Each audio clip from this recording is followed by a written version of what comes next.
네, 여러분들 한동훈이가 연일 목소리가 높아지고 있어요. 근데 제가 좀 이상한 느낌이 와요. 여태까지 뭐만 하면 깨게 했던 한동훈이가 갑자기 김건희 여사 활동 자제해라. 그 다음에 막 여러 가지 세 가지 청구서를 막 날렸어요. 그쵸? 여러분들 먼저 요거 얘기 하나 해봅시다. 여기저기서 지금 용산에서 들리는 소리가 뭐냐면 김건희랑 윤석열이가 사이가 안 좋다는 얘기들이 많아요. 심지어 이혼설까지 나와요. 저는 혼자 이런 생각을 해봤어요. 한동훈이가 그렇게 껄끄러워했는데 김건희를 겨냥해서 활동을 자제시켜야 된다. 이거는 윤석열이가 부탁했을 수도 있겠구나. 왜 그러냐면 윤석열이가 예전에 이런 얘기를 했거든. 제 와이프 문제는 저도 어떻게 할 수 없습니다. 기억나세요? 그쵸? 예전에 윤석열이가 김건희 문제는 제가 어떻게 할 수가 없다라는 얘기를 한 적이 있어요. 그래서 얘네 한동훈이랑 윤석열이가 동훈아 네가 좀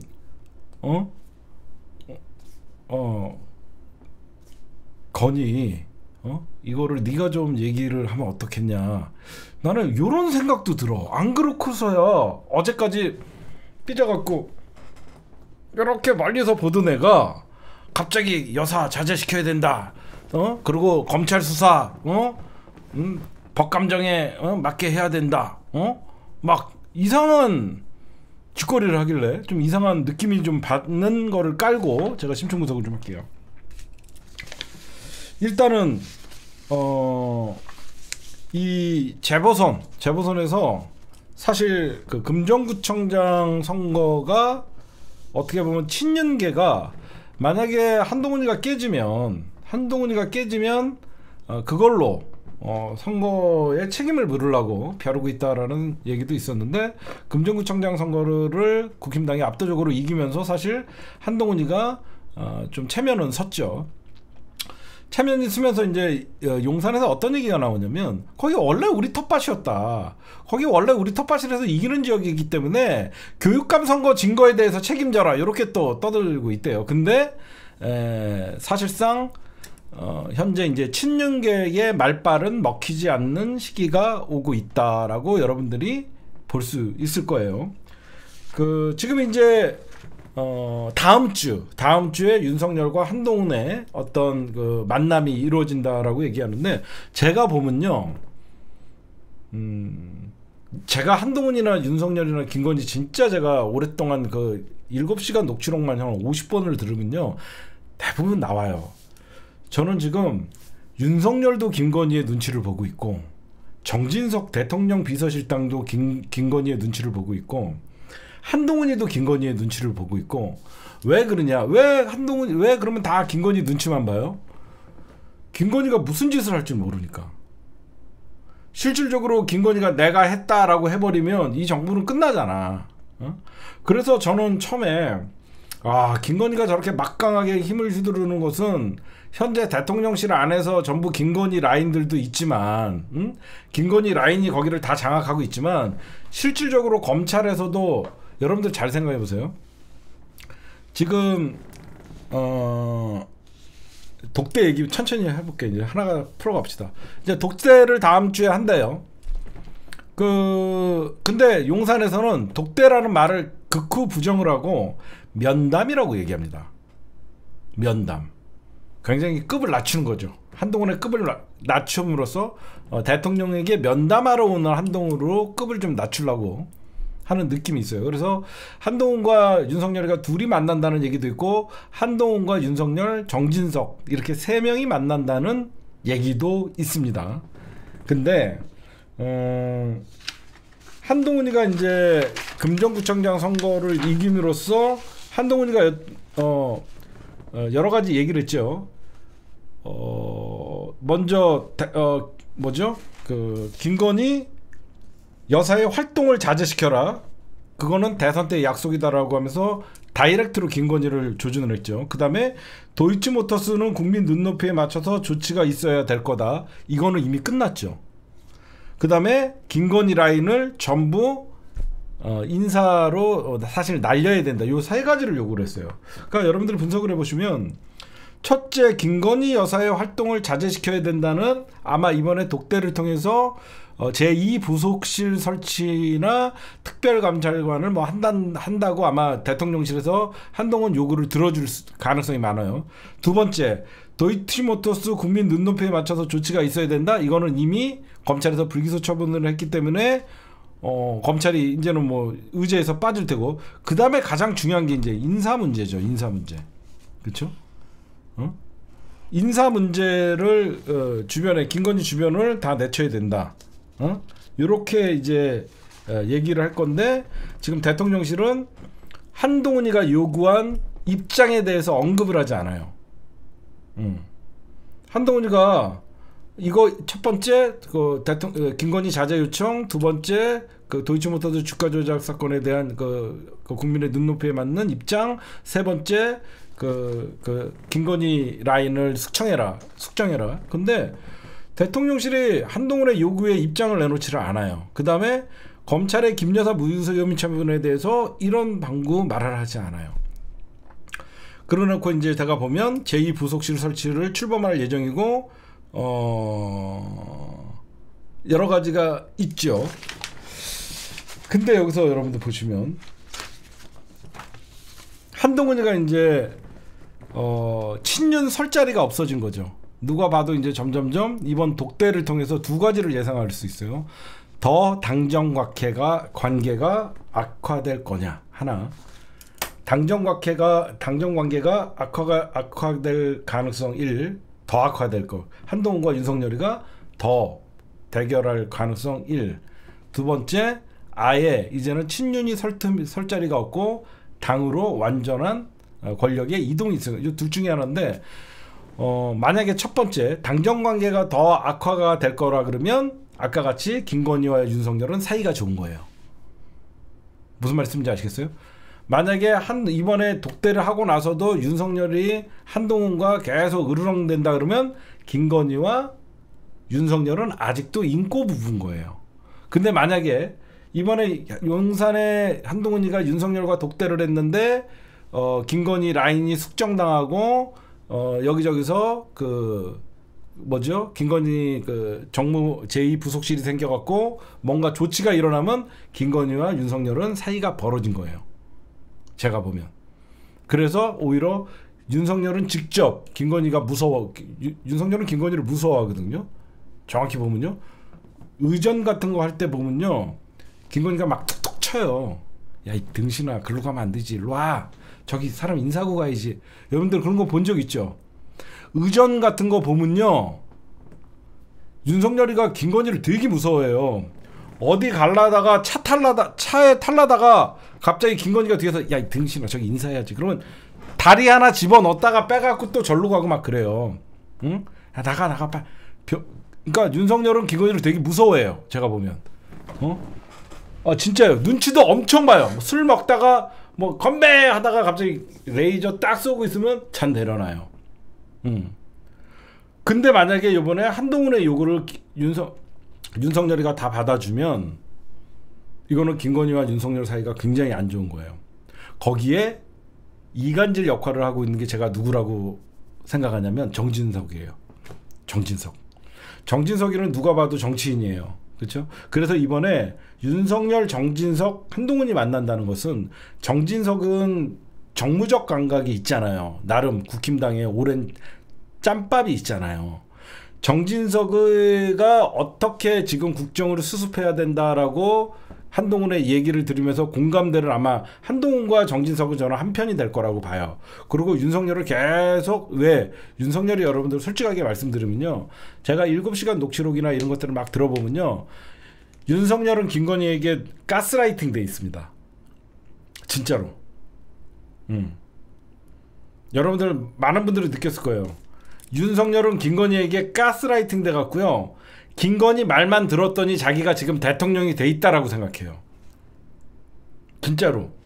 김건희 말만 들었더니 자기는 대통령도 돼 있고 검찰총장도 했고 그렇게 생각을 해요.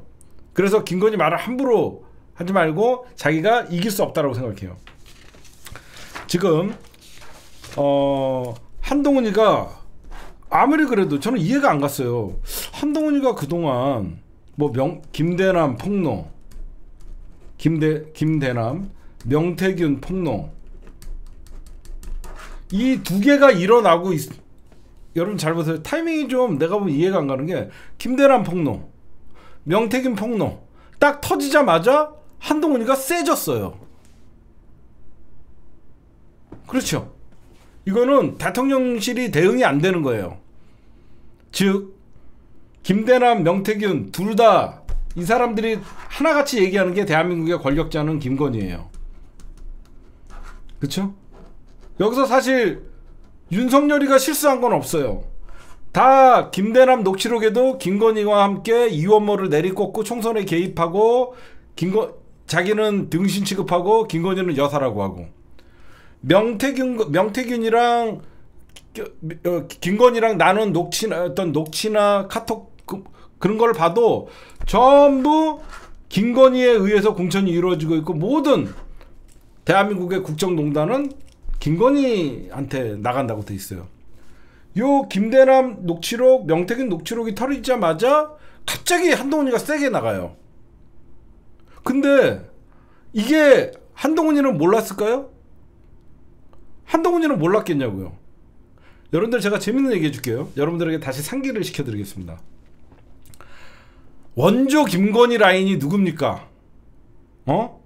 원조 김건희 라인이 한동훈이에요. 그쵸? 원조 김건희 라인이 한동훈이 새끼예요. 이 새끼가 원조 김건희 라인이기 때문에 누구보다도 김건희가 센 거를 알아요.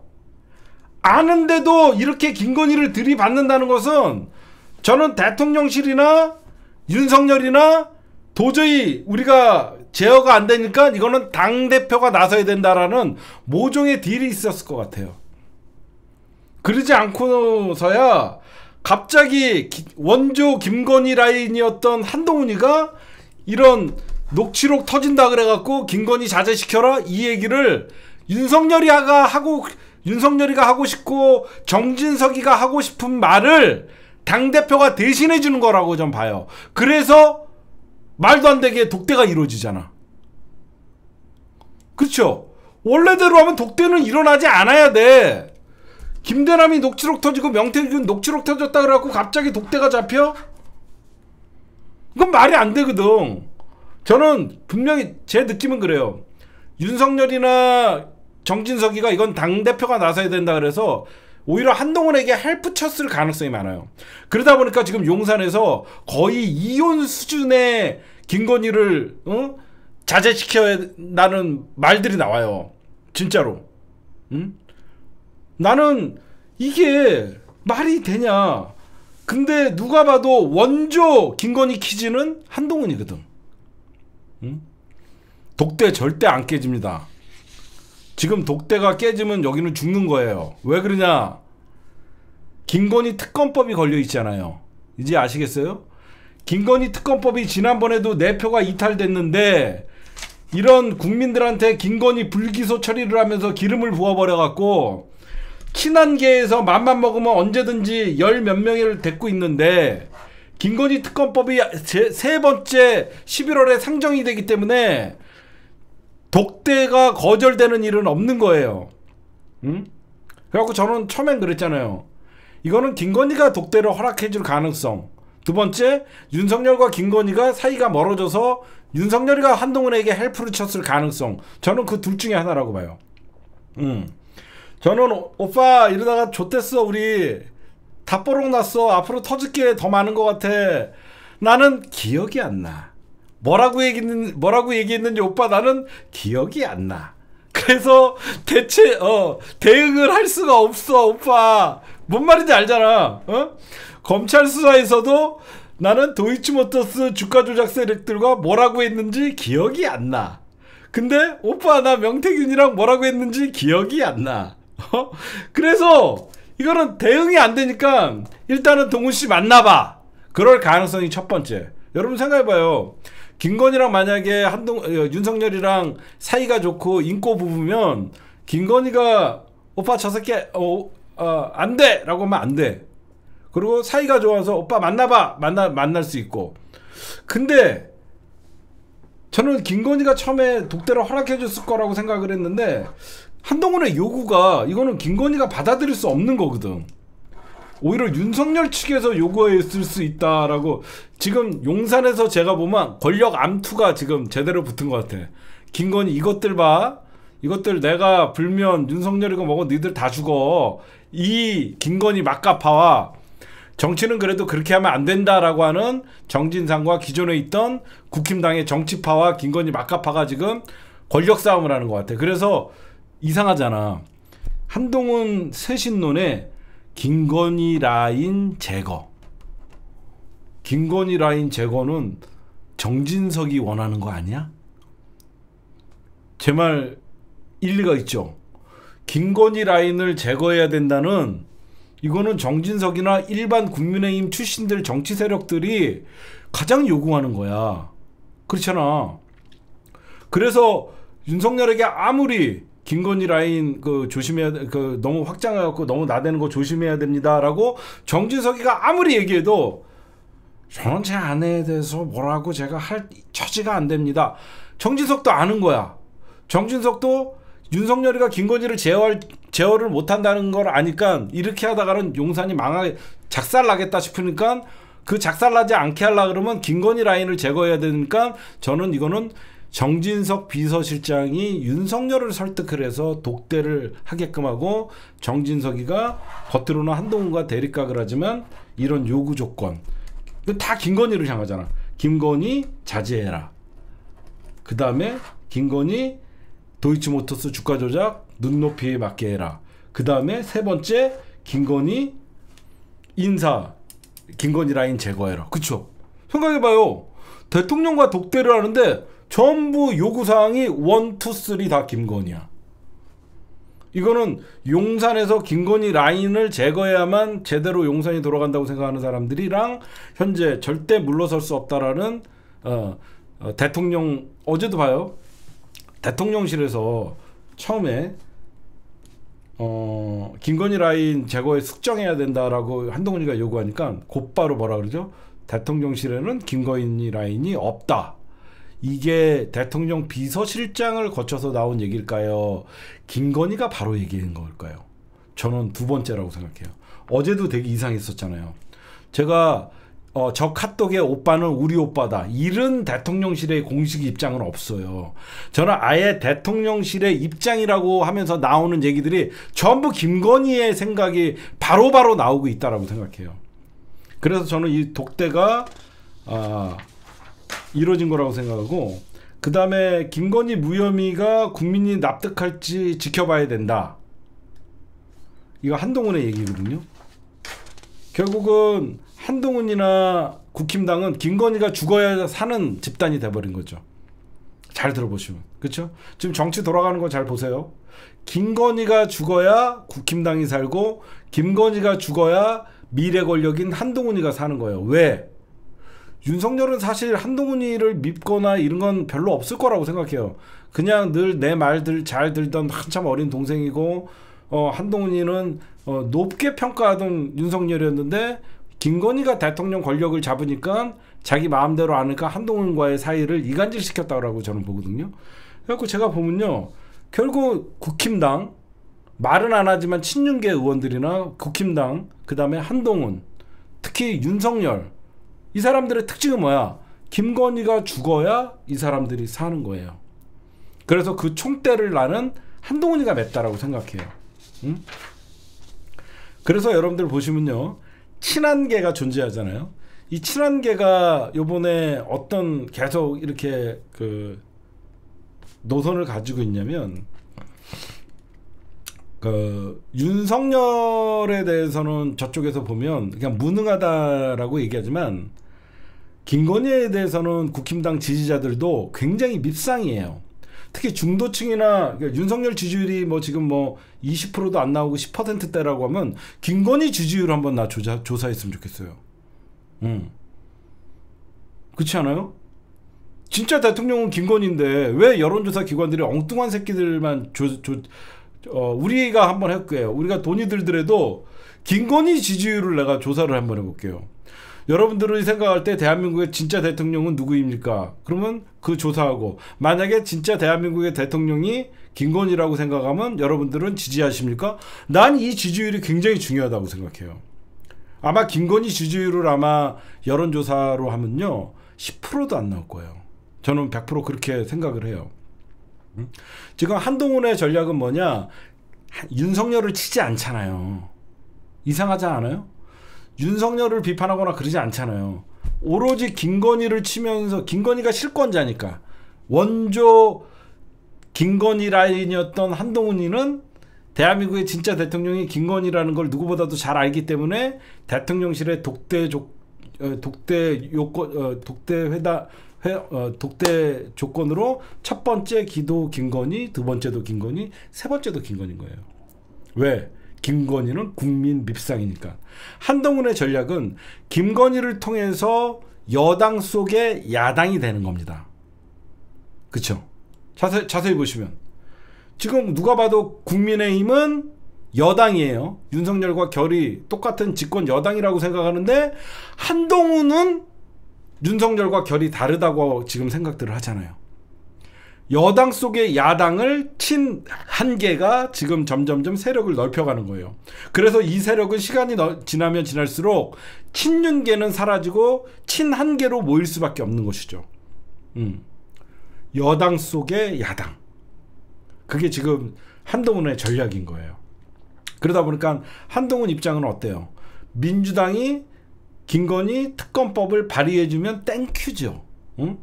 이번에 어떻게 보면 독대를 윤석열이나 김건희가 마음에 안 들어서 깽판을 놓고 싶어도 민주당에서 김건희 특검법 세 번째가 발의되니까, 지난번에도 만찬까지 하면서 표단속을 하려고 그랬는데 내 표가 이탈을 했는데 이제는 장담 못한다고 한동훈이도, 예전에는 이거는 부결입니다라고 얘기했지만 이번에 도이치모터스 주가 조작 사건에 대해서는 국민의 눈높이에 맞는 해명이 있어야 된다고 얘기하잖아요. 그러면 이제는 윤석열이나 김건희나 실권자인 김건희도 생각할 때 이거는 특검 통과되면 가장 김대남이 뭐라 그랬어요? 녹취록에. 김대남이 녹취록을 통해서 그랬잖아요. 김건희가 제일 두려워하는 게 특검이라고 그랬잖아요. 그렇죠? 그러다 보니까 한동훈이는 민주당이 특검법을 내므로써 한동훈과 사실상 김건희 라인과 친한계가 싸움을 하는 거예요. 지금. 지금 그런 거죠. 그리고 한동훈이가 얼마나 멍청하게만 보면 안 돼요. 항태균이란다. 한동훈이가 명태균 방지법을 여러분들 냈죠. 그렇죠? 여론조사 조작을 막기 위해 명태균 방지법을 발의를 합니다. 국민의힘이. 이거 뭐냐면 친윤 걸러내기예요. 친윤을 치기에 제일 좋은 소재가 바로 여론조작이에요. 명태균의 여론조작에 다 연관돼 있는 친윤 세력들이잖아요. 그래서 한동훈이가 명태균 방지법 이런 거를 얘기할 때 친윤 세력들이 뭐라 그랬어요? 왜 이를 키우냐? 그쵸?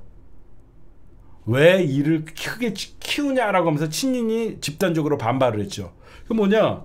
명태균 방지법을 하면서 여론 조작에 가담한 사람들, 수혜를 입은 사람들, 혜택을 입은 사람들, 오세훈, 오세훈, 그다음에 뭐 각종 친윤계 의원들이 있을 거 아닙니까?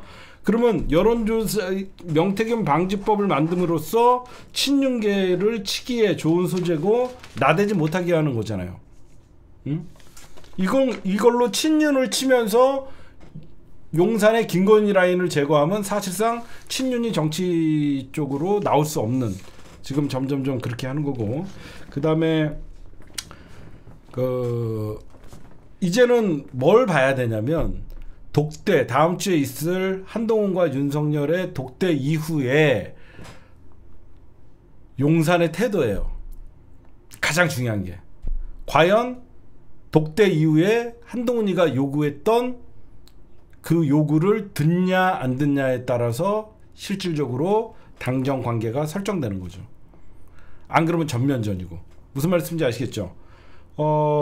대통령이 벌써 한동훈이는 독대 전에 김건희의 대외 활동을 중단시켜야 된다. 도이치모터스 주가 조작 의혹에 대한 검찰의 납득할 만한, 이거는 이미 나와서 이거는 끝났고, 대통령실 내 김건희 라인 정리. 과연 한동훈과 윤석열이가 독대 이후에 용산에서 참모들 교체가 이루어진다 그러면 한동훈에게 힘이 실리는 것이고, 그쵸? 한동훈에게 힘이 실리는 거잖아. 그렇기 때문에 봐봐요. 과거에는 민주당이 김건희 특검법을 발의하면 국민의힘 의원들이나 한동훈이가 뭐라 그랬어요? 악법이다, 위헌이다, 악법이다, 위헌이다, 정치 공세다. 여태까지 그런 얘기만 했잖아. 그치? 악법이다, 위헌이다, 정치 공세다 이렇게 얘기했는데, 민주당이 특검법을 발의했는데 아무도 이런 얘기를 안 해. 뭐야, 친윤도 말은 하지 않지만 명태균의 입이 어디까지 명태균 사건의 끝이 보이지 않고, 이제 명태균의 폭로는 시작인 것 같고, 명태균의 폭로는 이제 시작이고, 이대로 가다가는 다 죽고. 그러니까 여태까지 민주당이 특검법만 김건희 특검법 발의하면 악법이다, 위헌이다, 그 다음에 니네가 탈탈 털어도 없었는데 무슨 정치 공세다 그랬는데 아무 소리도 없어요. 아무 소리도. 결국은 제가 보면 한동훈이가 명태균 방지법으로 결국은 검찰에 수사 의뢰를 할 겁니다. 이게 정해진 수순이에요. 명태균 방지법으로 검찰에 수사 의뢰를 하면 이것도 김건희도 걸려들고, 거기는 친윤이라고 하면 안 되겠다. 친건. 우리가 착각했네. 친윤계가 아니라 친건희계다. 왜 우리가 여기까지 바보였지? 공천을 다 김건희가 했는데 무슨 친윤이야. 친건희지. 그러니까 김영선이나 다들 김건희한테 줄 서 있었잖아. 그러니까 이 명태균 방지법이나 총선 여론조사 이것뿐만 아니라 총선 개입, 이거는 다 김건희가 관련돼 있는 거네. 응? 원조 친건인 한동훈이가 보면 명태균 방지법으로 친건희 세력을 칠 수 있다라는 확신이 있는 거죠. 좋은 소대다 그래갖고, 그래서 친건희계가 반발하는 것이고, 그래서 왜 이를 키우냐, 나경원이가 나대는 거고. 그 다음에 결국은 윤석열이나 김건희가 한동훈이의 요구를 거부할 수 없을 거라고 저는 생각합니다. 왜냐하면 김건희의 특검법이, 세 번째 특검법이 사실상 부결을 장담할 수 없는 상황이 됐다 보니까, 김건희 대통령이 이제는 한동훈의 요구, 동훈씨 나 그러면 어떻게 하면 좋아? 짱 박혀 있으면 답답하잖아. 나 외국 나가 있을까? 그거 아니면 도이치모터스 주가 조작은 불기소 처리 내가 한 거 아니잖아. 그건 끝났고, 세 번째 대통령실 라인 정리해, 내가 떠나면 되는 거 아니야? 이거 아니야? 그쵸? 저는 김건희 망명 가는 게 가장 유력하다고 봅니다. 제가 김건희 전문가잖아. 김건희 답답해서요, 가만히 있으라면 가만 안 있어요. 진짜로요. 동훈씨 그럼 내가 2년간만 나가 있다 오면 되는 거야? 저는 김건희 외국에 나가 있을 가능성 많다고 생각해요. 그러면 나머지 수습해주고. 왜 그러면 특검도 막 통과되면 끌려와야 되잖아. 그래서 이번에 대통령실에서 무슨 소리까지 있는 줄 아세요? 아예 김건희를 윤석열 대통령이 이혼시킨다. 이혼 직전까지 가고 있다. 김건희 망명설도 있고. 그래서 이혼하면 아예 이제 윤석열이랑 관계가 없으니까 자기가 외국으로 나가든 뭐하든 상관이 없다. 왜 못 잡아와? 잡아오지. 근데 이혼은 안 할 것 같아요. 이혼을 하는 순간 경호를 못 받거든. 이혼하는 순간 경호를 못 받아서 이혼은 아니고, 제가 보면 별거에 들어갈 것 같아요. 별거에 들어가면 어떻게 되냐면, 여기에서 경호 인력들이랑 지 보좌관들 데리고 해외로 뜨는 거지. 그래서 정리할 것 같아, 내가 보면.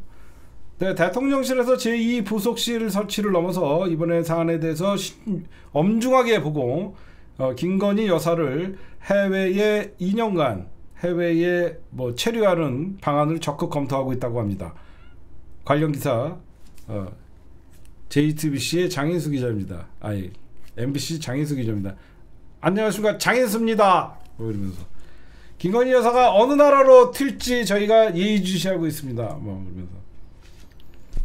근데 제가 아는 김건희는 갇혀 있지는 못해요.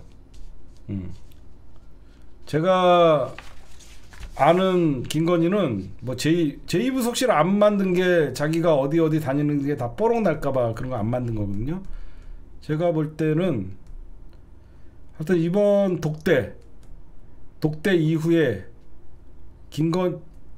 용산 참모진 정리가 있다라고 해요. 그거는 용산 참모진 정리하고 김건희가 뭐 제2부속실 설치에 그치지 않을 것 같아요. 근데 너무 많은 것들을 저질러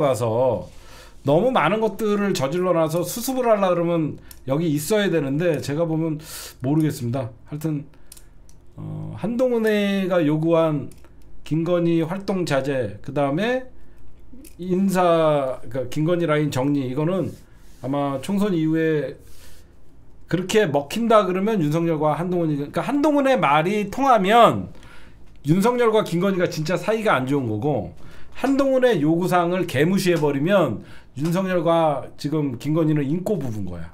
그렇게 보면 돼. 알겠죠? 무슨 말씀인지 아시겠죠? 한동훈의 요구사항을 개무시하고 오히려 당정관계가 더 나빠지면 김건희가 권력을 놓을 마음이 없는 것이고, 근데 그렇게 되면 김건희 특검법의 위험성이 있는 것이고, 만약에 한동훈의 요구를 다 들어준다 그러면 김건희랑 사실상 윤석열이랑 사이가 멀어진 것이고, 그렇게 보시면 될 것 같습니다. 네, 오늘의 한동훈, 그리고 중요한 거는 한동훈 믿지 마세요.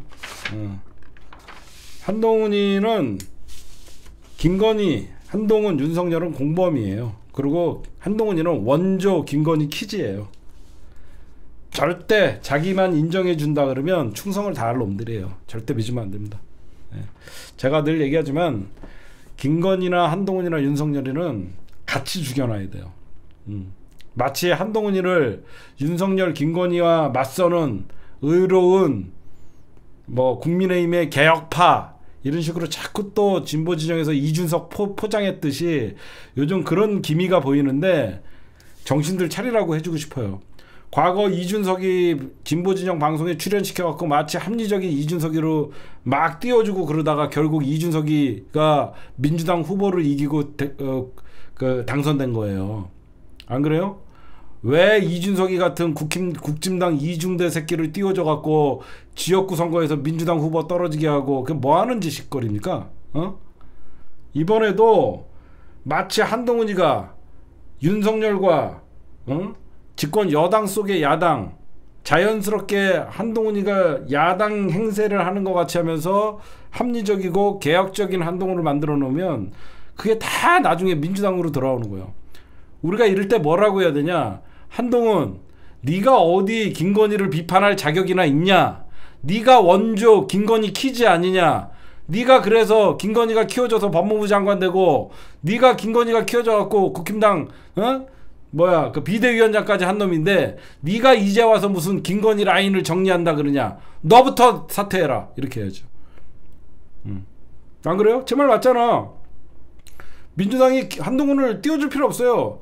원조 김건희 키즈인 한동훈 너부터 사퇴하고 김건희 라인 정리해라고 해라, 이렇게 싸워줘야죠.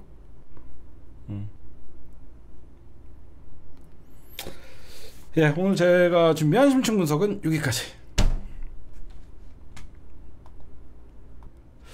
네, 여러분들, 오늘 우리가 예상을 했죠. 17일날 만약 어제 선거니까 검찰이 오늘 말도 안 되는 무슨 레드팀이라는 걸 만들어 갖고 불기소 처분할 것이다, 17일날. 그리고 내일 중앙지검 국감에서 세게 붙을 것이다, 이런 얘기를 했는데, 많은 사람들이 이런 얘기를 하더라고요. 그럴 줄 알았지만 설마 했다, 대부분. 그런 얘기가 제일 많더라고. 불기소할 줄 알았지만 그래도 이거는 대놓고 하니까 그냥 어이없다. 아마 여러분들도 다 그랬죠. 김건희 다 불기소할 줄은 알았지만 진짜로 대놓고 해버리니까 여러분들 어이없다라는, 대부분 사람들이 그 어이없다라는 표현이 그런 가장 주류를 잃었던 것 같아요. 불기소할 줄 알았지만 어이없다. 대놓고 너무 해버리니까 사람들이 대부분 그랬어요. 저는 오늘 검찰이 드디어 끝났구나 라는 생각을 했어요. 왜 그러냐면 김건희의 개 노릇이에요. 제가 봐도 이거는 그냥 김건희의 개가 아닌 이상 어떻게 저렇게 이창수 김건희의 개가 아닌 이상 어떻게 저렇게 뻔뻔하게 저걸 무혐의 처리를 해주지? 참 진짜 혹시 김건희는 진보인가? 이런 생각도 했어요. 그거 한 번도 못했던 검찰의 무소불위의 권력을, 검찰이 너무 우습지 않아요 이제? 난 너무 웃겼어. 여태까지 우리가 검찰이 살아있는 권력에는 머리를 조아리지만 죽은 권력에게는 정말 검찰이 무서운 어떤 그 수사력이나 칼날을 댔는데, 이제는 검찰이 너무 웃겨요. 검찰이 그냥 너무 한심해요. 한심하고, 이제 예전같이 검찰이 뭘 한다 그래도 뭐 검찰을 뭐 니네가 야당은 죽으라고 수사하고 니들은 그냥 면죄부 막 이런 생각을 하니까 야, 검찰의, 그러니까 뭐라 그래야 되나, 윤석열 정부와 김건희가 어떤 얘기를 해도 국민들은 믿지 않죠. 검찰의 위상 추락과 동시에 똑같은 현상이 벌어졌다. 이제는 검찰의 수사권을 폐지해야 된다라고 하면 보수도 이제는 반대할 명분이 없어졌다. 그래서 진정한 검찰개혁의 완성은 김건희의 불기소 처분에서 시작되었다. 저는 이런 얘기를 합니다.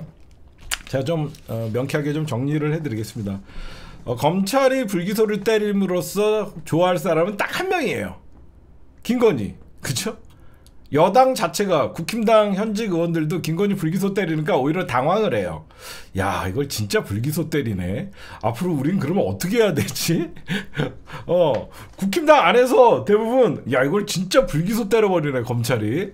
야, 이거 완전 그 김건희 제2 부속실이 왜 없나 했더니 검찰이었어. 제가 보니까 왜 대통령 부인의 제2 부속실이 없나 했더니 굳이 만들 필요가 없었어. 제2 부속실은 검찰이었던 거야. 그러니까 김건희는 검찰만 통해서 뭐든지 다 해결하니까, 그렇지 않아요? 제 말이 딱 맞잖아요. 김건희가 제2 부속실이 필요 없는 거예요. 검찰이 모든 걸 해결해 주는데 제2 부속실이 왜 필요합니까? 제가 이런 것들을 보면서 야, 김건희가 고발된 지 4년 만에 난 결론이, 진짜 나는 검찰 한번, 여러분들 검사들 적어도 막 진짜 사시 패스하고 진짜 똑똑하고 막 우리가 이렇게 하는데, 야, 검찰 진짜 무식하구나. 우리가 한 분야에만 있다 그러면 세상 물정을 모르잖아요. 제가 최근에 법조인들을 좀 만나갖고 얘기를 해봤어요. 대부분 한 20년 이상 그 검사나 판사 출신들을 제가 만나보면 하나같이 얘기하는 게 있어요. 여러분들 뭐라 그러는 줄 아세요? 검찰 생활 20년이나 판사 생활 한 20년 하신 분들이 사회에 변호사로 나와서 하는 얘기들이 공통점이 있더라고. 뭔 줄 아세요? 세상에 나와 보니깐요. 그래요. 세상에 나와 보니깐요.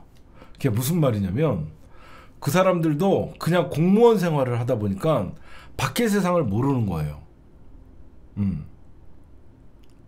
정말 그러더라고. 나는 오히려 그래도 그 남의 사건이지만 온갖 그 경험하지 못한 사건들을 수사하고 조사하고, 그 다음에 그런 경험하지 못한 사건들을 다 다뤄보고, 난 그래서 이 사람들이 간접 경험이 되게 많은 사람인 줄 알았어요. 판사나 검사들은 어쩔 수 없이 간접 경험에 의해서 세상 물정 돌아가는 걸, 이걸 되게 잘할 거라고 생각했어요. 근데 X예요. 저는 오늘 검찰이 보면서 얘네들은 진짜 검찰 안에만 처박혀 있다 보니까 밖의 세상이 어떻게 돌아가는지, 국민들은 어떤 생각을 하고 있는지 그 어떤 것도 의식하지 않는구나. 그런 결정적인 판결이 오늘 이겁니다. 오늘 검찰이 김건희 불기소 처분, 이거를 이걸 과연 얼마나 많은 사람들이 공감을 할까? 이런 불기소 처분 이유서를 자기네들이 공개하면서 이걸 많은 사람들이 공감할 거라고 생각할까? 저거 누구의 머리일까? 그런 생각을 했어요. 그러니까 무슨 말이냐? 검찰의 말을 어렵게 얘기 안 할게요. 종합하면요, 김건희는 주식이나 어떤 주식 지식이나 경험이 부족해서 자기 통장이 주가 조작에 쓰이고 있다는 걸 몰랐을 것이다. 나는 검찰이 언제부터 변호까지 같이 해주는지 처음 알았어요. 우리나라 검찰은 변호와 수사를 동시에 해주는 서비스를 갖고 있더라고. 그렇잖아. 김건희는 주식 지식이 부족하고 경험이 부족해서 권오수 일당이 김건희 통장을 이용해서 주가 조작하는 것을 몰랐을 것이다 라고 변호까지 해줘요. 그쵸? 범행인식이 어려웠을 것이다 라고 하면서 저게 야 얼마나 국민들을 우습게 보면 그 다음에 이래요. 김건희의 휴대폰 이 정도 주가 조작을 했는데 휴대폰 압수수색도 안 합니다. 압수수색도 안 합니다. 김건희 휴대폰 압수수색 못하고 오히려 지네 휴대폰 압수당하고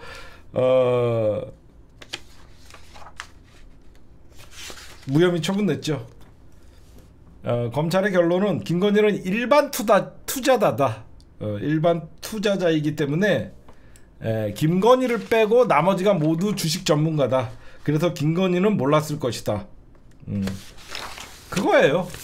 김건희는 순수하고 무지하고 해맑고 주식 경험도 없고 김건희 계좌를 주가 조작 세력들이 활용했지만 김건희는 그게 범죄의 인식을 알지 못했기 때문에 무죄고, 김건희는 그게 주가 조작인지 몰랐기 때문에 방조죄도 물을 수 없고, 그 다음에 검찰의 가장 제일 웃긴 답변, 권오수가 김건희가 주가 조작한다, 그러니까 권오수가 주가 조작한다는 것을 김건희에게 안 알렸을 것이다 추정을 해요. 추정만으로 김건희한테 무혐의 처분, 면죄부를 준 거예요. 검찰의 말이 이거예요. 권오수 주가 조작 일당들이 김건희한테 주가 조작을 하고 있다고 안 알렸을 것이다. 그러니까 김건희는 몰랐을 것이다. 그러니까 잘 모르는 일반 투자자다. 그리고 결정적으로 김건희가 주가 조작을 알았다는 직접적인 증거가 없다. 그게 김건희가 알았다는 증거가 직접적으로 없다라는 게 뭐냐? 이번에 김건희를 만나봤을 때 기억이 안 나요. 기억이 안 납니다. 기억이 안 나요. 오빠, 나 기억 안 나. 술만 먹고 어젯밤만 기억나는 게 안 나는 게 아니라 줄곧 기억이 안 난다. 검찰 조사에서 줄곧 기억이 안 난다 라고 얘기하다 보니까 김건희는 기억이 없다.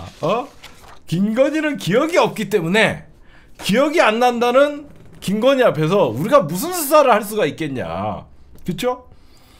기억이 안 난다는데 더 이상 수사를 할 게 없다. 수사 접읍시다. 불기소. 야, 이거야. 김건희는 기억이 없다. 그리고 김건희는 지식이 없다. 그래서 주가 조작을 하고 있다는 걸 몰랐을 것이다. 그래서 김건희에게 주가 조작에 참여했다는 직접적인 증거가 없다. 김건희는 조사를 해봤더니 기억이 안 난다라고 한다. 김건희는 일반 투자자이다. 이거예요. 그런 증거로 검찰이 김건희를 찾아가서 얘기할 때 녹취를 틀어주니까, 법정에서 나왔던 녹취를 쳐주니까 제가 이런 대화를 했었나요? 저 필름 끊겨갖고 기억이 안 나요. 예. 김건희는 이런 대화를 자기가 했었냐? 기억이 안 난다. 네, 무려 도이치모터스 주가 조작 사건 김건희가 고발된 지 4년 반이 넘었습니다. 여러분들 기억나시죠? 21대 국회에서 그 당시에 최강욱 의원이 고소를 했는데 4년 반 동안 조사를 했는데 3번 셀프 콜검하고 뭐죠? 서술하고 9명이 유죄받을 때 김건희는 모두 무혐의. 거기에 김건희 애미도 무혐의. 그냥 김건희 제2 부속실 전락한. 근데 저는 이걸 보다 보니까 너무 웃겼던 게, 여러분 생각해 보세요. 김건희는 주식에 대해서 지식이 없어요. 그래서 자기의 주식도 없는데 자기 계좌를 6개나 빌려줘요.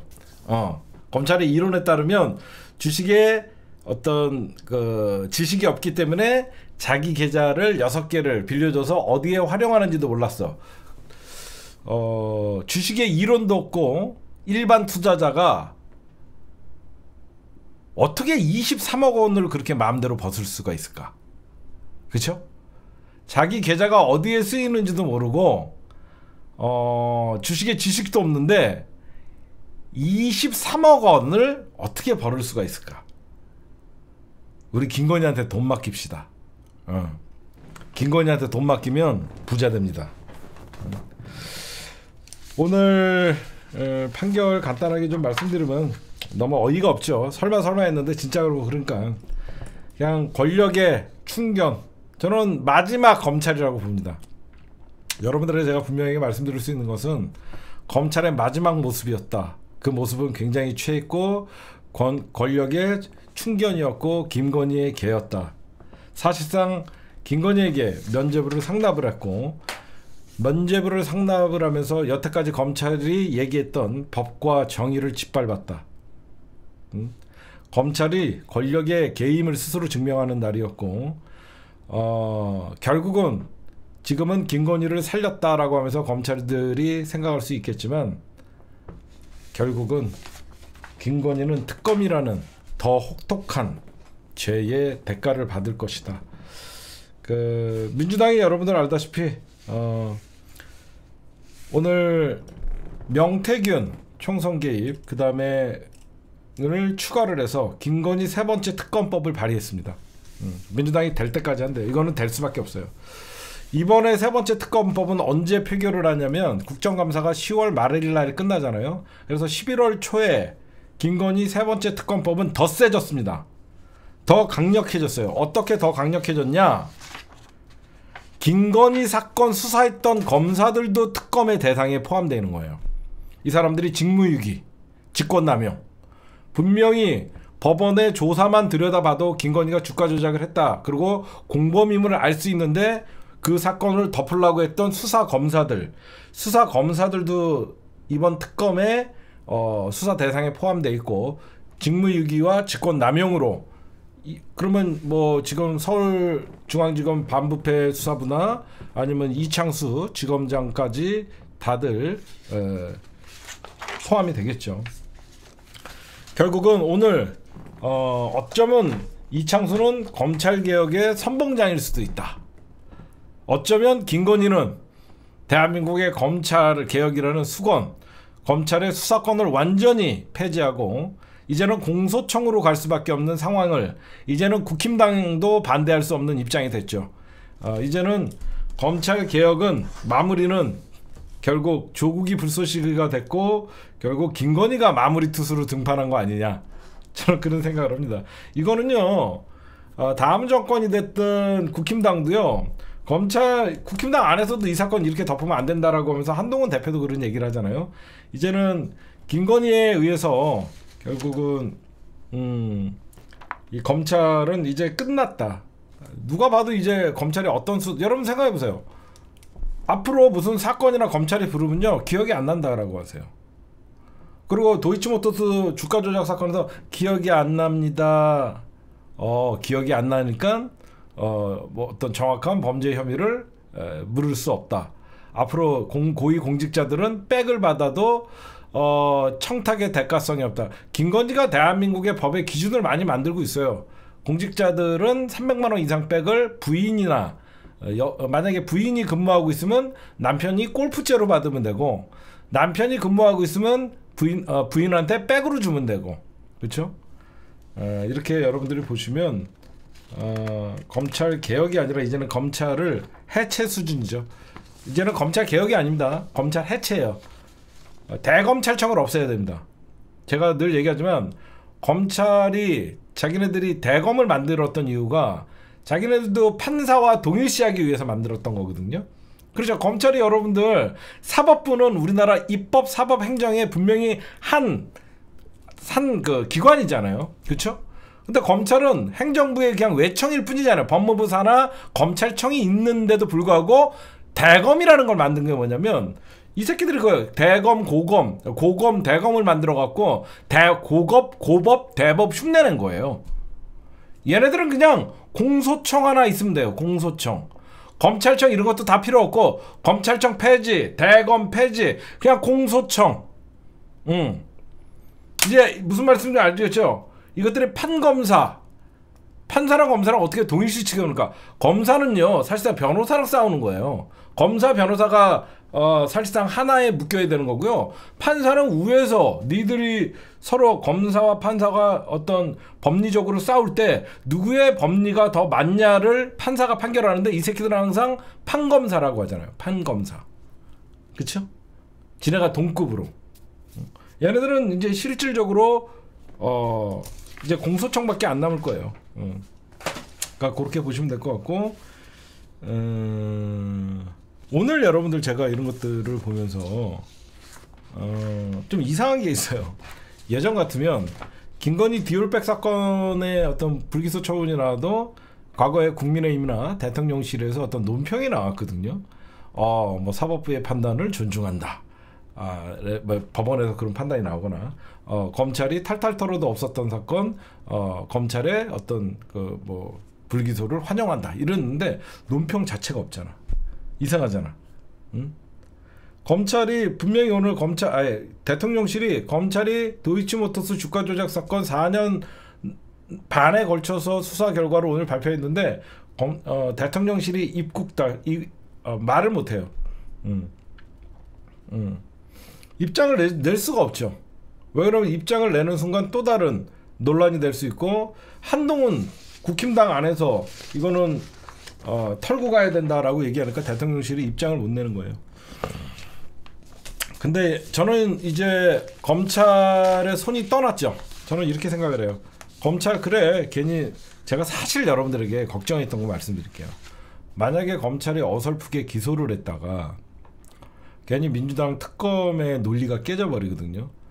만약에 검찰이 이번에 김건희를 뭐 쩐주나 이렇게 가벼운 걸로 기소를 해버리면 민주당이 이제 특검법 발의가 명분이 좀 떨어지잖아요. 검찰 수사를 지켜보자라고 하면서 국민의힘의 이탈표가 많이 줄어들 수가 있었거든요.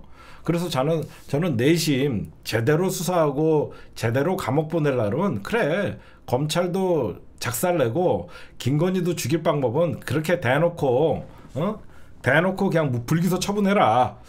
어설프게 기소했다가 민주당이 특검법 발의도 못하게 하고 괜히 국민 여론적으로 한동훈이가 마치 그 윤석열과 각을 세우면서 한동훈 인기가 올라가는 저는 그걸 좀 걱정했었어요. 근데 검찰이 이번에 불기소 처분을 하면서 이제 김건희에 대한 특검 여론은 더 높아질 거고 국민의힘도 더 이상 특검을 반대할 명분이 없어졌어요. 특히 왜 김건희 특검 이번 세 번째 발의한 거에 대해서는 큰 의미가 있냐면요.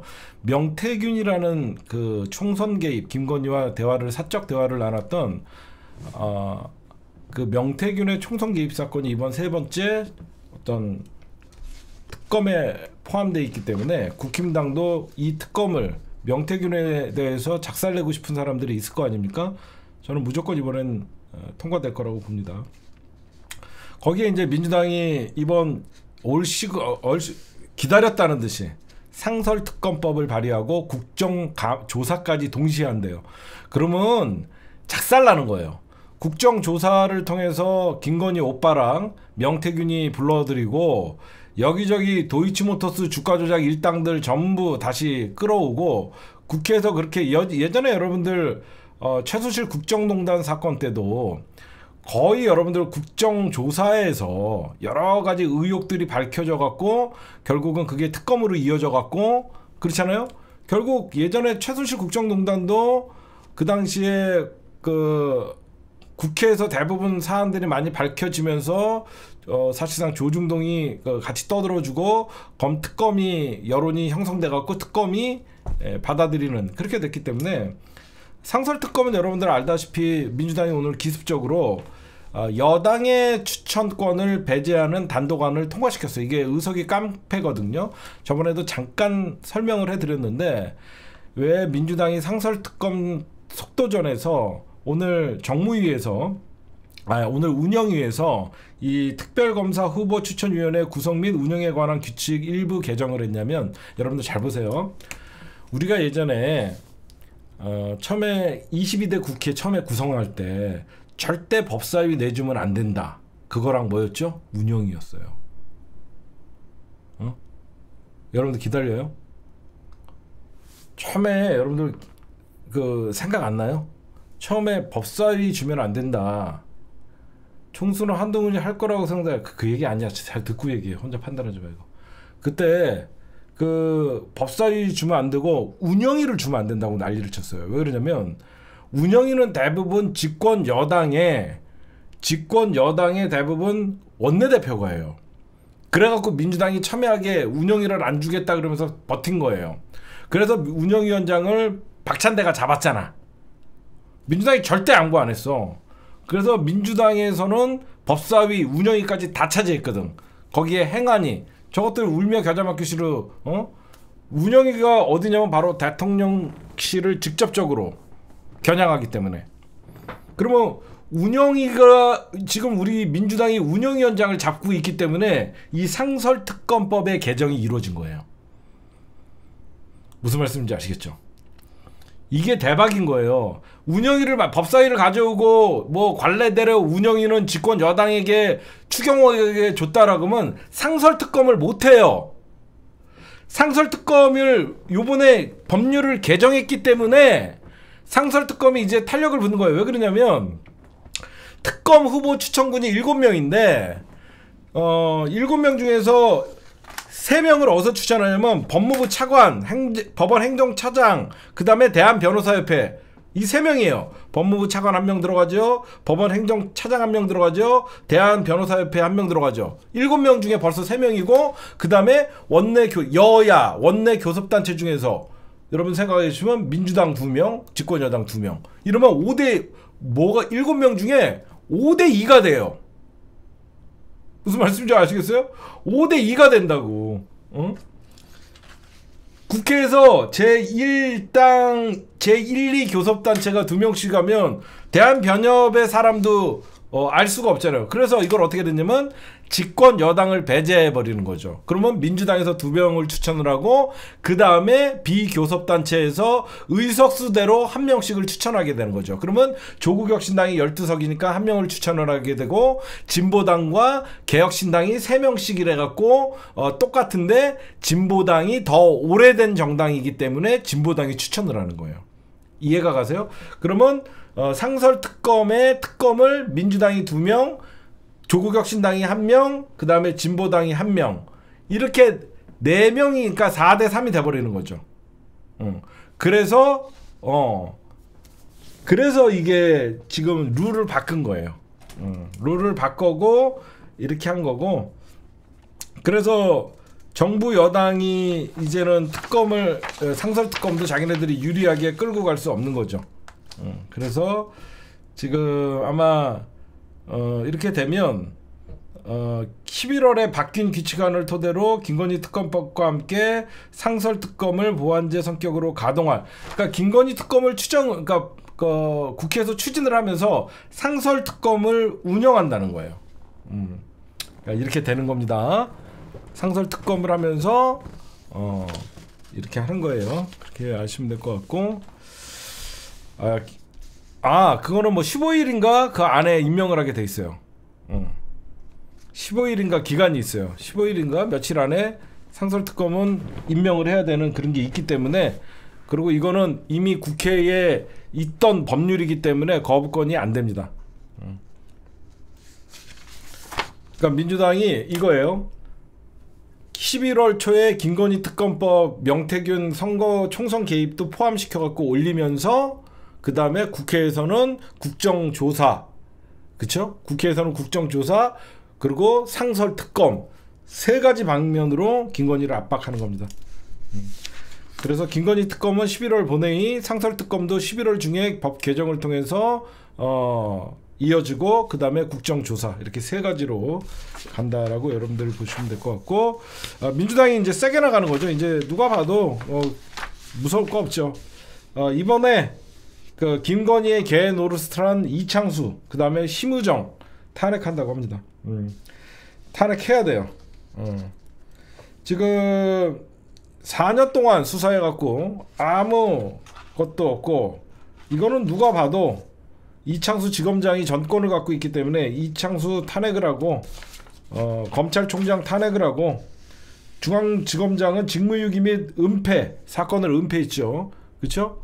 심우정 검찰총장뿐만 아니라 공범들 전부 탄핵하겠다.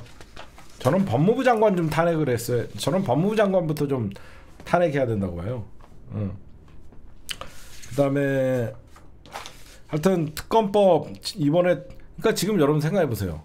저는 김건희는 정말 제가 보면 악마예요. 악마인데 제대로 수사하려면 작사를 내려면 제대로 해야 되죠. 여러분들이나 나나 그런 생각 안 해요? 김건희 저 인간이 저지른 죄값을 치르려면 제대로 수사를 해야 되는데 저는 지금 김건희 특검법이 2번 부결됐죠. 부결돼 갖고 없어져 폐기됐죠. 첫 번째 김건희 특검법 통과됐으면 저는 굉장히 아쉬웠을 것 같아요. 왜 그러냐면 첫 번째 특검법은 딴 거 없었어. 그냥 도이치모터스 주가 조작 사건 그거 하나인가? 그거 하나 있었어. 두 번째 특검을 하니까 양평고속도로 거기에 디올백 이것저것 막 추가됐고 이번 세 번째 특검이 거의 이거 통과되면 죽음이야. 김건희 가족들을 다 수사해야 돼. 거기에 윤석열 그 다음에 친윤 검사들까지 다 수사를 해야 돼. 저는 오히려 처음에 특검법 받아들여갖고 국민적 사과를 하고 어떻게 특검에서 도이치모터스 공범으로 돼갖고 그냥 쩐주였다 이 정도 결론이 나왔으면 김건희는 이런 정도로 걱정을 하는데 결국은 폐기시키고 거부권 행사하고 거부권 생각하고 그러니까 집행유예 될 거를 결국은 무기수를 만드는 오빠가 지켜줄게 그러더니 감옥에서 영원히 못 나오게끔 지금 그렇게 하고 있는 것 같아요. 제가 보니까. 그 다음에 결국은 이제 이런 사건을 불기소 처분한 수사 검사들한테까지 불똥이 튀어갖고 이번에 세 번째 김건희 특검은 검사들도 이제 수사의 대상에 포함시켰다라고 하는 게 다 죽는 거야.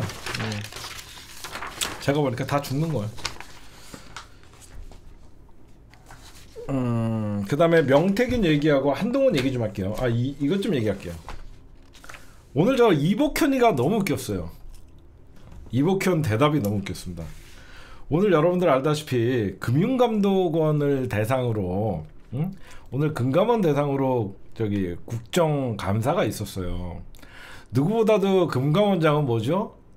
주가 조작을 진짜 실시간 모니터링을 하고 주가 조작의 흐름이나 이런 것들을 사실 금감원의 단속이에요.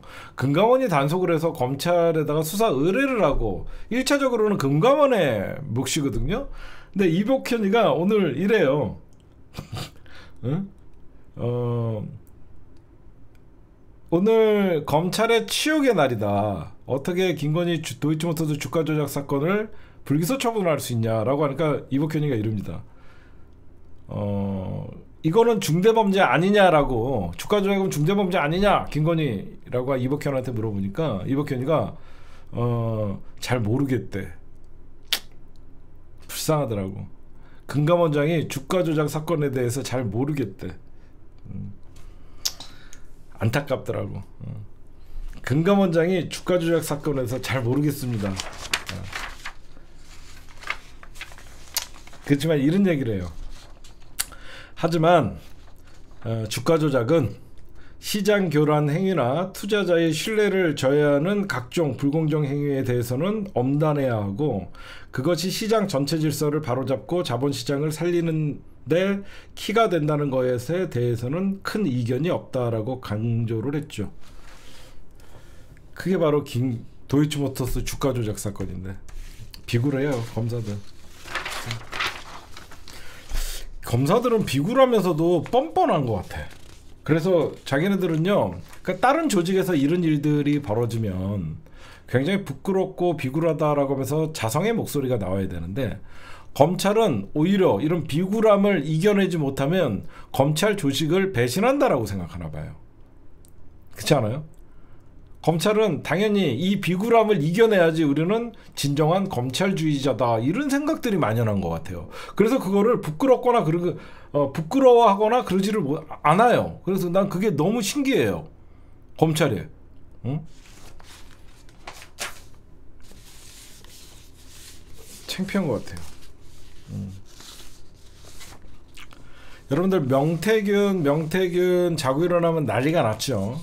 지금 실질적으로 대통령실은 명태균 씨의 문제에 대해서는 대응을 못하고 있고 여기저기서 이제 명태균 씨는 본인이 원하는 자기의 감옥 안 가겠다라는 어떤 확실한 용산의 대답이나 김건희의 대답이나 이런 것들이 있는데 용산은 계속 명태균은 모른다라고 하면서 선을 그으려고 하니까 명태균의 폭로 수위는 점점점 올라가고 있고 우리 오빠를 용서해 주세요라는 그 카톡이 명태균 말에 의하면 2,000개도 더 있다. 라고 얘기들을 하고 있습니다. 여러분들 명태균 씨의 어떤 김건희 씨와의 나눈 어떤 카톡 대화 여러 가지가 있겠지만 지금 명태균 씨의 어떤 폭로 뭐 본의 아니게 어떤 강혜경 씨의 어떤 폭로에 의해서 명태균 씨가 자기 방어 차원에서 지금 폭로를 이어가고 있는데 여러분들 명태균 씨 폭로에서 가장 중요하다고 생각하는 건 여러분들은 뭐예요? 여러분들이 생각하는 명태균 씨와 어떤 김건희 또 그리고 명태균 씨가 한 일 그 중에서 가장 중요한 일이라고 생각하는 게 뭐예요 여러분들? 국정농단? 건의농단? 아니죠. 선거 개입이죠. 그렇죠? 명태균 씨 사건을 바라볼 때 가장 핵심은요 부정선거예요. 부정선거. 여론조작 부정선거예요. 응? 그 여론조작 부정선거가 가장 큰 거고 그 다음에 비선이 활약을 해서 김건희와 국정농단하고 총선 개입을 한 건 그 다음인 거예요. 왜 제가 먼저 부정선거 여론조작에 의한 대통령의 정당성이 없어지는 이런 부정선거를 저질렀냐라고 하는 걸 가장 중요시해야 된다 그러면 결국 윤석열은 탄핵의 길로 들어섰어요. 그러면 윤석열을 탄핵시키기 위해서는 김건희의 국정농단을 직접적으로 윤석열이가 알았냐 몰랐냐로는 윤석열이가 헌법을 위반했다라고 알기가 힘들죠. 그런데 처음부터 명태균에 의해서 여론 조작에 의해서 사실상 안 됐어야 되는 대통령 후보가 윤석열이가 됐다라고 하면 그거는 대통령의 정당성이 무너지는 것이고 현재에서 공직선거법 위반이 되는 것이죠. 그렇잖아요. 공직선거법 위반이 되는 거잖아요. 그래서 우리가 먼저 명태균 사건에 있어서 때릴 때는요. 여론 조작에 의한 당선 무효. 그래서 명태균이가 부정선거 여론 조작을 가담했다는 확실한 증거가 나오면 윤석열은 사실상 대통령직을 그만두고 당선 무효에 해당되니까 하야를 하는 게 맞죠. 그 다음에 이런 윤석열은 그 이후에 결국 명태균은 각종 국정에 개입을 했고 김건희라는 비선 권력과 함께 국민의힘의 총선에 개입하면서 공천 장사를 했다라는 것은 두 번째 나와야 되는 거예요. 그렇죠? 그래야지 우리가 윤석열 물러나라고 할 때도 보수도 동참하는 겁니다. 보수도 홍준표 지지했던 사람들이 분명히 있잖아요. 그렇죠? 그때도 자세히 보면 윤석열과 홍준표가 막 진짜 박빙의 승부를 할 때 홍준표가 떨어지면서 아쉬움을 접었던 사람들도 있고 그 다음에 유승민을 분명히 지지했던 사람들도 있고 유승민이 대통령 후보가 된다라고 하면서 따뜻한 보수를 지향해야 된다면서 유승민도 거의 10% 가까이 나오는 국힘당 경선에서는 뭐 10몇 프로 나오는 그런 저력을 발휘했고 그러면 여러분들 선거라는 게 알죠? 우리가 민주당 안에 선거할 때 더 치열한 거 아시죠? 여러분들 우리가 이낙연을 왜 용서 안 합니까? 이재명 당대표와 대선 경선에서 사실상 이재명 죽이기 선거를 하니까 저걸 동지라고 우리가 느끼지 않은 거 아니에요? 똑같습니다. 지난 대선 경선에서 홍준표를 지지했던 사람들, 지난 경선에서 유승민을 지지했던 국힘당의 지지자들은요, 윤석열은 아직도 나쁜 놈인 거예요. 아시죠?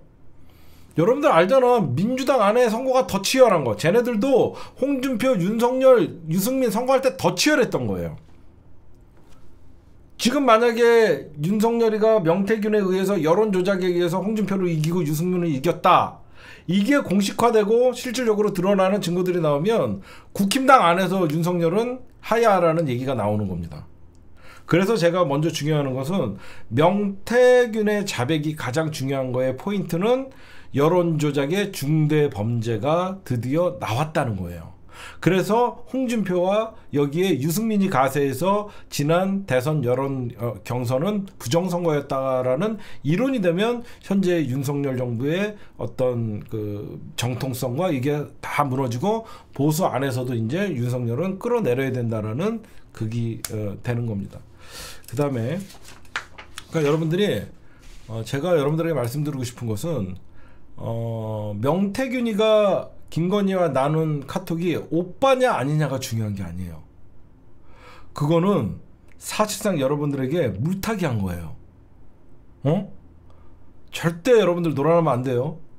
명태균이가 얘기한 오빠가, 김건희가 얘기한 오빠가 윤석열이냐 아니냐는 국정농단의 일부분이고 그냥 대통령이 김건희라는 그런 어떤 그냥 우리가 가십거리일 뿐이지, 진짜 명태균이가 하는 얘기 중에 가장 중요한 핵심은 여론조작, 대선 경선 개입인 거예요.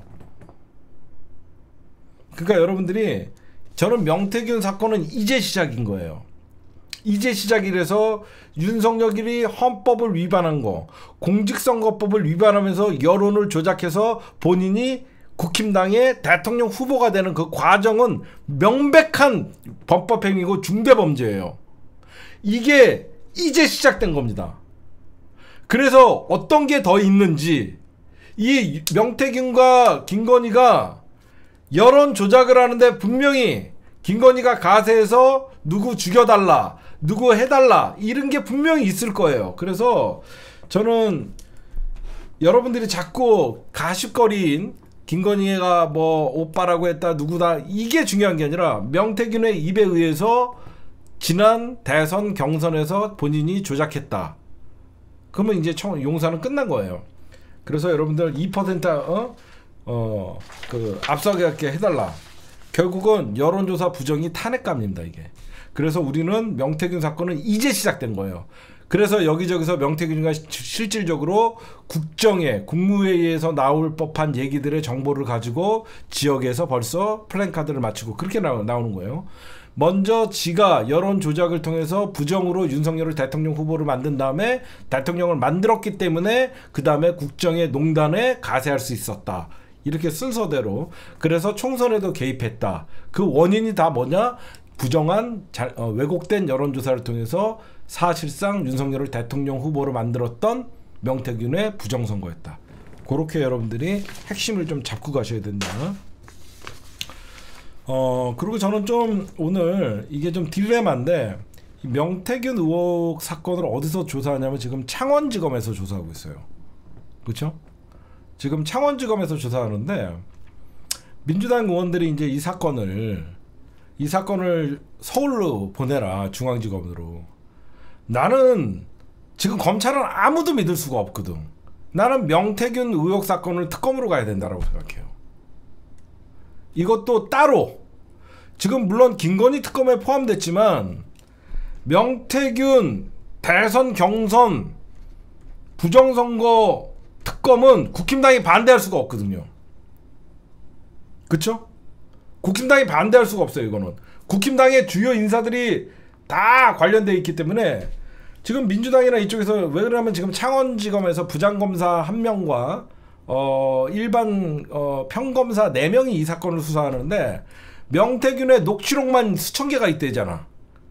녹취록이 수천 개 있고, 카톡이 수천 개 있다 그러는데 4명에서 이걸 어떻게 하냐고. 녹음 파일만 해도 수천 개가 있다는데. 그래서 이거는 어설프게 서울로 갖고 와서 지금 이창수나 이런 애들 대놓고 도이치모터스 주가 조작 사건 뭉개버리는 애들인데, 저는 이거는 바로 이거는 국정감사, 이거는 국정조사, 그 다음에 특검으로 가야 된다고 생각해요. 좀 치밀하게 이거를 좀 해야 된다고 저는 생각해요. 여러분들 요즘 저는 이 정부 우리가 이제 언제 끝나냐 이게 중요해서, 어디에서 이제 터지냐 이게 중요한 건데, 요것만 봐도 이제 여기 끝났구나 라는 생각이 드는 게, 이게 여러분들 조선일보 기사입니다. 녹취록 디올백 카톡 메시지 다음엔 뭘까 겁난다. 지금 그냥 얘네들이 볼 때 과대망상 브로커 명씨에게 식견 탁월의 의존, 그러니까 얘네들은 과대망상 명씨라고 이렇게 나름 쉴드를 치지만, 얘네들도 지금 쉴드가, 조선일보도 다음에 뭐가 터지니까 수습이 안 된다는 거예요. 이게 오늘자 조선일보 칼럼이에요. 그 다음에 동아 김여사 라인 제거해야 된다. 김순덕이가 요즘 내가 이런 애들 칼럼을 다 소개를 하네. 참 세상 좋아졌네. 문재인 정부 때 사람이 아니었는데 그때. 이거 보세요 여러분들. 우리 남편 바보 연상되는 김여사 카톡. 윤 대통령이 무슨 말해도 권위 잃었다. 대통령 부인 때문에 원하는가. 여사 문제 앞에 허망해진 공정과 상식. 이건 뭐냐면 중앙이에요. 이게 중앙이에요. 중앙. 근데 여기서 얘네들이 하나씩 얘기 안 하는 게 있죠. 제가 일제히 뭐라 그랬어요. 선거 개입에 대해서 얘기 안 하잖아. 얘네들도 아킬레스건은 선거 여론 조작이라는 걸 아는 거야. 여론 조작인데 이거를 얘기하지 않아. 여사랑만 엮는 거죠. 한결에 끝모를 명태균 폭로 윤 대통령 부부가 해명해야 된다. 뭐 이런 거만 지금 나오고 있는데, 제가 이제 오늘 여러분들에게 좀 핵심을 많이 짚어드렸어요. 명태균 문제는 부정선거, 그 다음에 명태균과 김건희의 총선 개입, 국정농단, 이렇게 순서대로 좀 가야 돼요. 비중을 두고. 오빠가 누구였냐 이거에 여러분들이 자꾸 물타기 당하지 마시고, 명태균의 가장 큰 거는 대선 여론조사 개입, 거기에 부정, 조작, 그거는 공직선거법 위반이고 대통령 무효 소송, 무효가 가능한 거니까 그거 보고, 그 다음에 그 총선 개입, 국정농단은 김건희와 같이 따로 봐야 된다. 그 다음에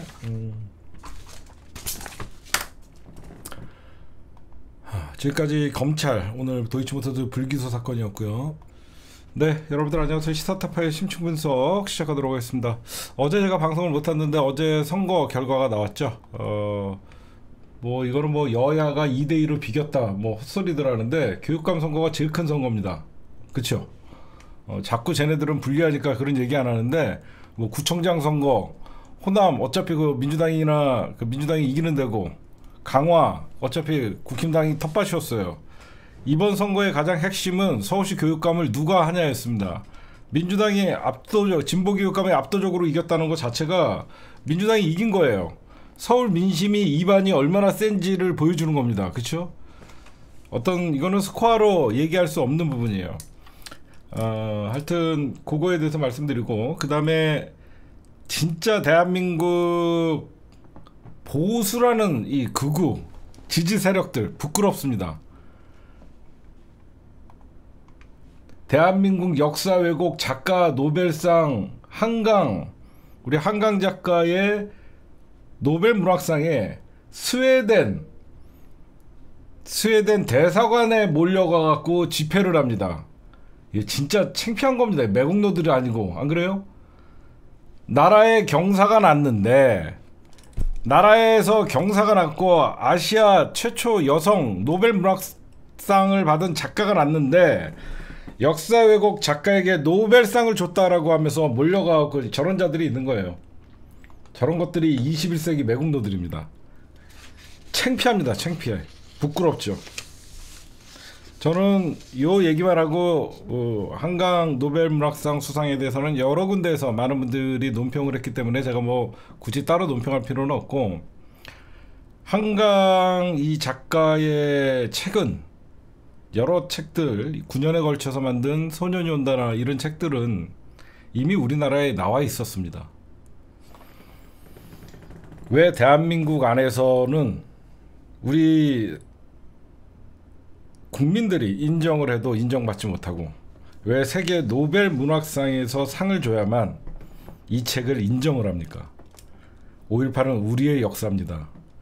우리의 역사도 우리가 제대로 얘기하지 못하는 이런 사회적 분위기가 저는 개탄스러워요. 안 그래요?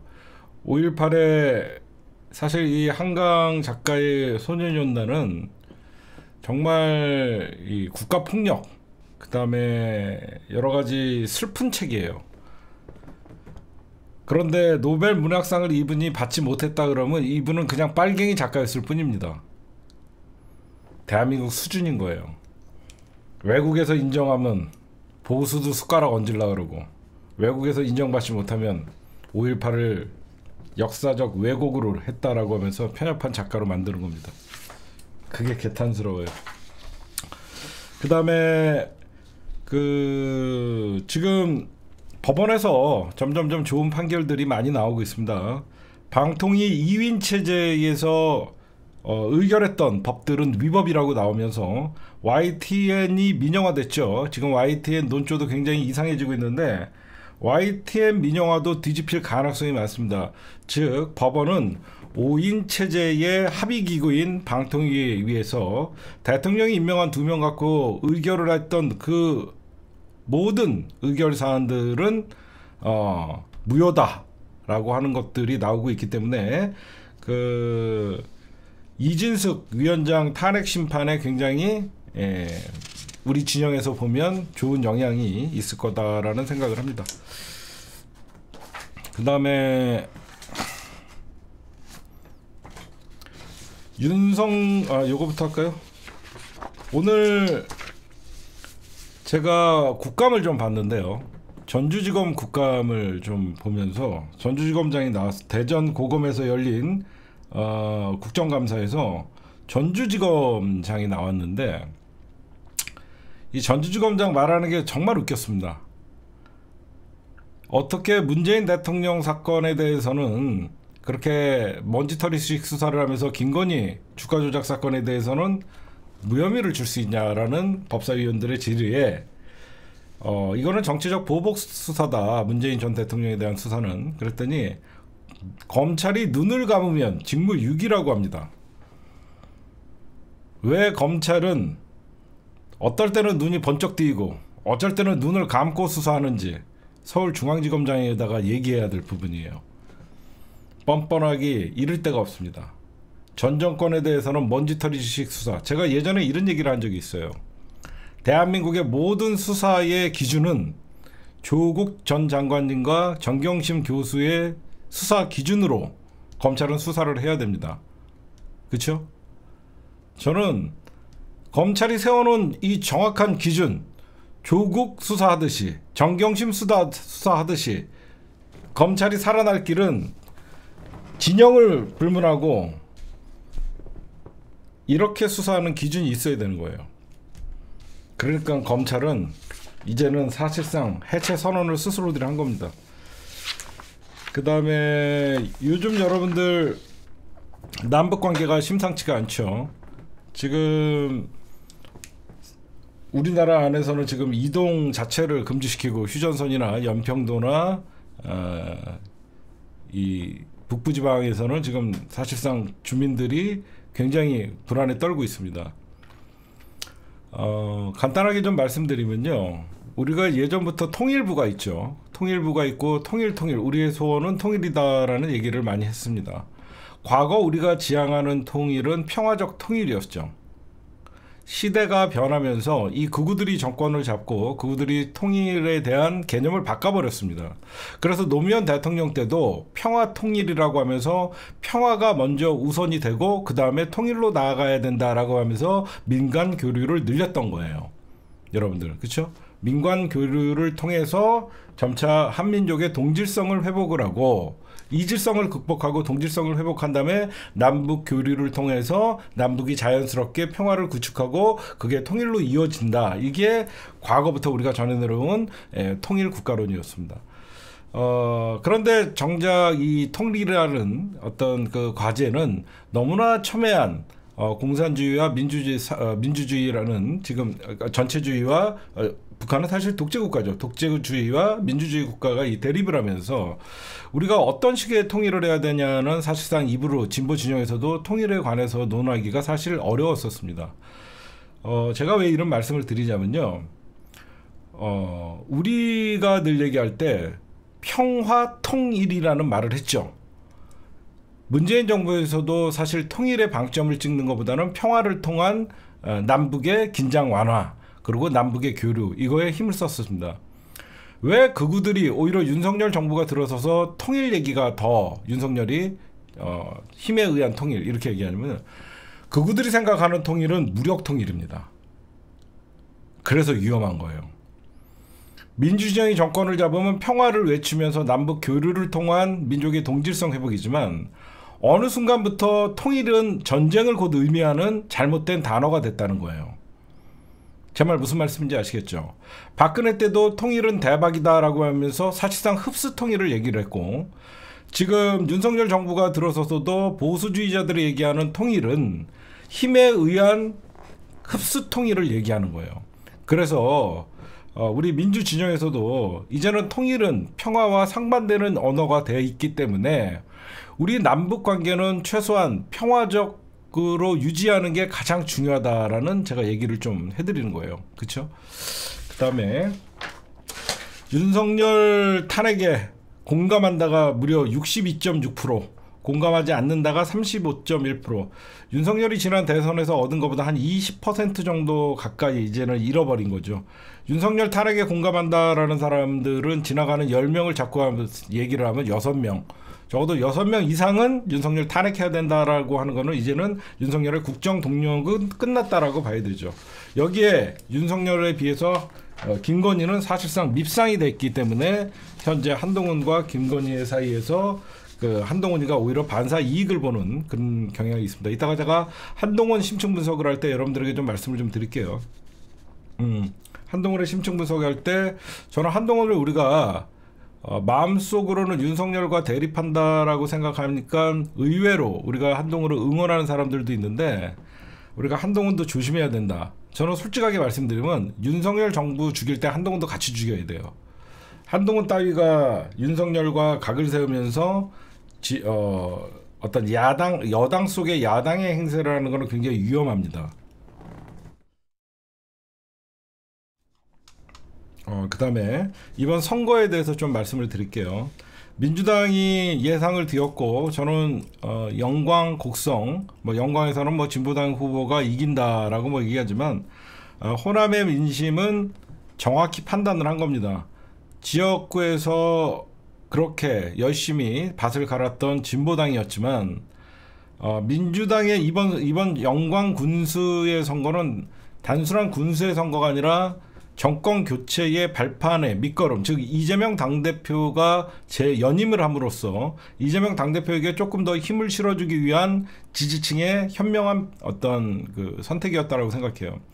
처음에 조국혁신당이 바람을 불고 어떤 그 3파전이 예상됐지만 조국혁신당은 3등에 그치는 일이 발생을 했습니다.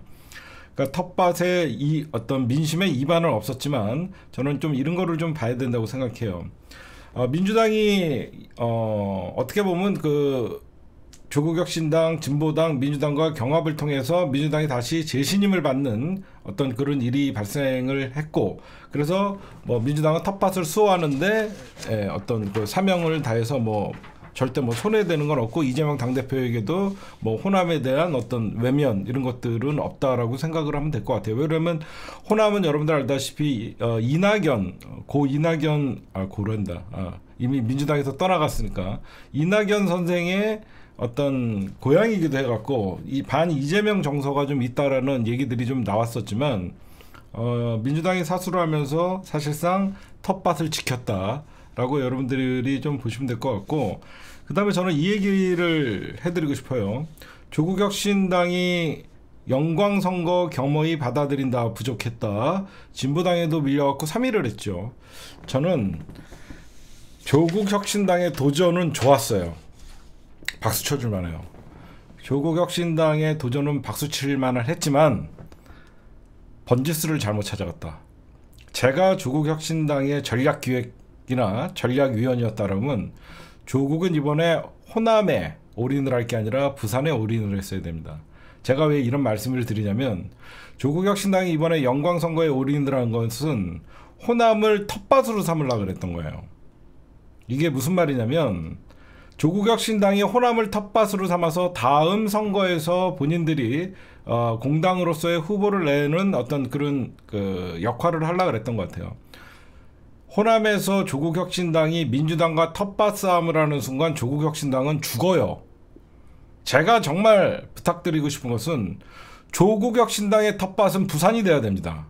그래서 민주당이 갖지 못하고 있는 부울경의 단단한 힘을 만들어줘야 되는 거예요.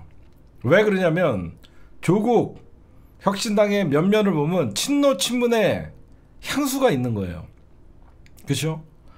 조국 혁신당은 누가 뭐래도 친노 친문의 향수를 자극해서 부산을 텃밭으로 삼아야 되는 겁니다. 부산을 텃밭으로 삼아서 우리 민주진영이 약한 고리인 부울경을 넘어서 TK까지 조국 혁신당이 영역을 넓혀가야 되는 거예요. 응? 저는 계속 이 말을 주장하고 있었어요. 조국 혁신당은 텃밭을 자꾸 호남에다가 텃밭을 본인들의 밭으로 생각하면서 호남에 자꾸 민주당과의 경쟁을 하려고 그러는데 아니에요. 조국 혁신당은 범민주주의에서 박수를 받고 부족했던 대한민국의 진보 진영의 균형을 잡기 위해서라도 민주당으로 벅찬 부울경과 TK에 조국 혁신당이라는 신생 정당이 가서 부산에서는 조국 혁신당이 통한다는 이런 사실 선거의 전략을 짰었어야 돼요.